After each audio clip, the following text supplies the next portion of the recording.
All Saints Day and Dias los Muertos are today. They're two different holidays, and Dias los Muertos is celebrated on November 1st and 2nd. All Saints Day is only celebrated on the 1st, and it's like a Christian holiday, the Pope, and a Catholic holiday. So that's pretty cool. Always good to hear about stuff like that. November 2nd is All Souls Day, so anyone from Day of the Dead may know what I'm talking about. There's also Deviled Egg Day, which, I mean, yeah, great. That's good food choice too. I just don't really think I'd want to eat that right after Halloween and all that candy. And then there's Look for Circles Day.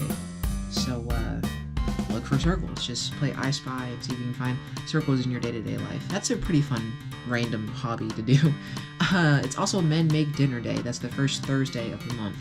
Anytime you have the first Thursday of, in specific November days or any other month, you'll have a holiday that trails along with each and every year.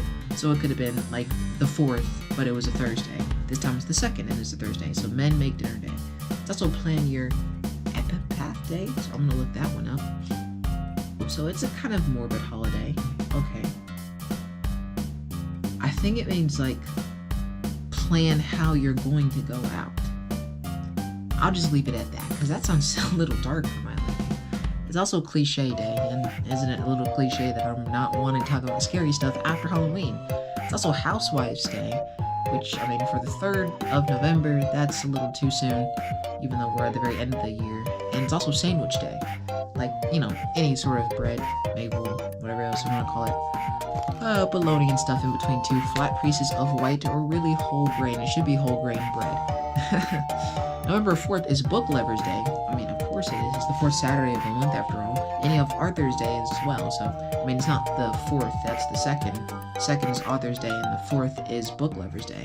But the 4th is also King Tut Day. Like, yes, the King Tut from Egypt, I'm pretty sure. It's also Check Your Blood Pressure Day. So, you just so happen to be going to the the doctor's office on Saturday, you'll be celebrating a holiday at the same time.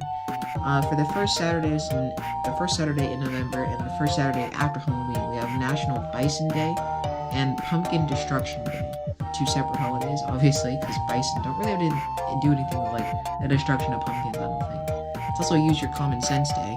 So, you know, like every day, as long as you're still applying some sort of knowledge to every single situation, then just so happens to be on the 4th, you're celebrating an entire holiday by just using common knowledge, using common sense. Don't do something stupid on the 4th of November, basically, is what I'm trying to say. November 5th starts Daylight Savings Time. It ends at 2 a.m. Sorry, it doesn't really start it, it ends it. But the time sort will vary based on standard time, and that's important because we fall back an hour and get an extra hour of sleep. I think we're gonna need it. It's also Gunpowder Day and Guy Fawkes. It's Fawkes.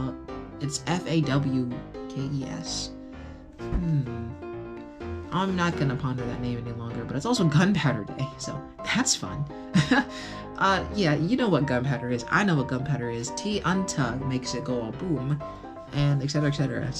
So the inventor of gunpowder and the correspondents are trying to eliminate religious persecution that used gunpowder to destroy others, basically. Oh boy. I mean, it's literally Daylight Saving Time, and then the other two holidays of November 5th are TNT-related holidays, so don't buy a stick of dynamite on the 5th of November. November 6th is Marooned Without a Compass Day. Wow, that's dark. I mean, you know how bad that sounds, right? Like, stranded out at sea, or on an island, without a compass? Then again, you can just look at the North Star. Ooh, but what if you're in a place where it's like all misty? Ugh, okay, well, it's also National Nacho Day. Hopefully you can have some nachos on your abandoned island. It's also Saxophone Day. Hopefully you can find some good tunes on your abandoned island. I don't want to keep going back to that analogy, but actually it would be pretty cool to see. Well, I wouldn't say see. Maybe the nacho person shouldn't also be the saxophone player, but if you went to some kind of band practice or something else, you just have nachos. Is that a Sunday? That's a Sunday. It's not Taco Tuesday, but it should be. Well, anyway, since we're celebrating nachos, we might as well celebrate jazz music, right?